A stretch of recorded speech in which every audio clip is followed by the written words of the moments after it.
probably spring is going to be crazy busy. So if you can avoid it, try not to buy a house in the spring because you're probably going to be competing with 30-40 people. The government has come to the rescue of the buyers to put an end to blind bidding, and I'm going to tell you why that's not going to work at all. This law is not going to change anything at all. Being a buyer in a hot market sucks, because you're going in blind. You have no idea what the other offers are. So even if you end up winning the bid, you still don't have peace of mind that, okay, you know what, what happened? Did I win by $1,000 or $100,000?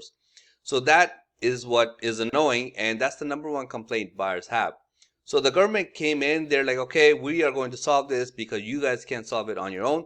So we are going to put an end on blind bidding. But here is the most useless part right now. Right there. This is the key part right there of the law. So what they're saying is they are going to give the sellers the option, and I'll show you another article. They are going to give the sellers the option to open up bids. Now, picture yourself. You are selling your house. You end up getting 5 bids on your property. You have no, the other buyers, they have no idea where the offers stand, if they're close or if they're far apart, if they're beating one guy by $10,000. Generally, when the blind bid happens, people go back, okay, you know what, I'm going to raise my price. And sometimes people end up going $1,000 up, or sometimes they end up going like $80,000 up.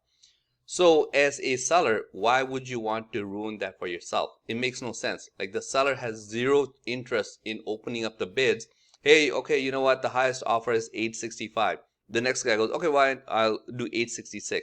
Okay, I'll do $867. It makes no sense because people are just going to go up by like $1,000 or $2,000 at a time. So why would you do that? It would hurt your chances of getting the highest possible price. That's why I think this is useless. I don't think this is going to catch on. I don't see any reason why a seller would be like, yeah, you know what, open up the bids. Let me see, let them see, and then they can figure it out. When the bid is blind, that's when people go crazy. And unfortunately, I always try to tell people, do not go crazy, but they do. And that's when a lot of people end up overpaying. So why would a seller say, okay, instead of getting $80,000 by some random bid, I'll just go up by $1,000 at a time? It makes no sense, but we'll see what happens. It's fairly new. And why am I bringing this up now? Why am I talking about bidding wars when the market is slow? It has been flat. Well, the problem is it's starting to make a comeback. I would say right around the second week of January, everybody kind of jumped back into the market all at the same time. So we are starting to see multiple offers come back.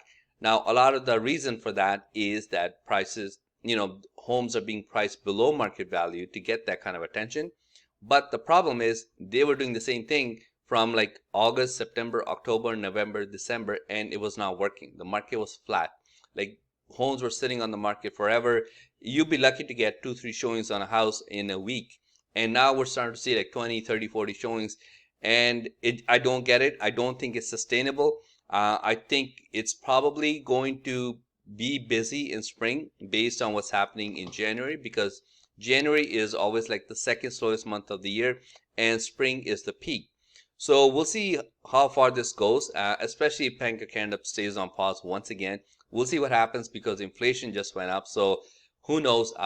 So I would not be getting carried away with this market. I think it's just like a small speed bump. So it's going to go up and probably peak once again in the spring. And it'll come, I don't think it'll come crashing down, but we'll have to wait and see. It might flatten out for a bit. So I would not get too excited about this thing and start speculating and then buying assignments and all oh yeah, I'll buy a pre-construction. The rates are coming down. They might come down, they might not, but it's always best to prepare for the best worst case scenario. And if the rates come down, it's bonus. If the prices go skyrocketing, it's a bonus. But do not plan your life around the best possible scenario outcome, because a lot of people got burnt in 2022 and in 2023.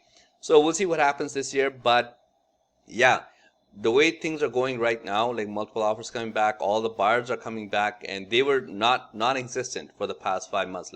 Nobody was shopping for homes, and the market was totally dead. But it's happening again, and we'll see how far this goes. I think if this is the case in January and February, probably spring is going to be crazy busy. So if you can avoid it, try not to buy a house in the spring because you're probably going to be competing with 30-40 people. So we'll see what happens, and let me know your thoughts about this process that the law that they have passed, if it's going to have any effect at all. See you next time. Thanks. Bye.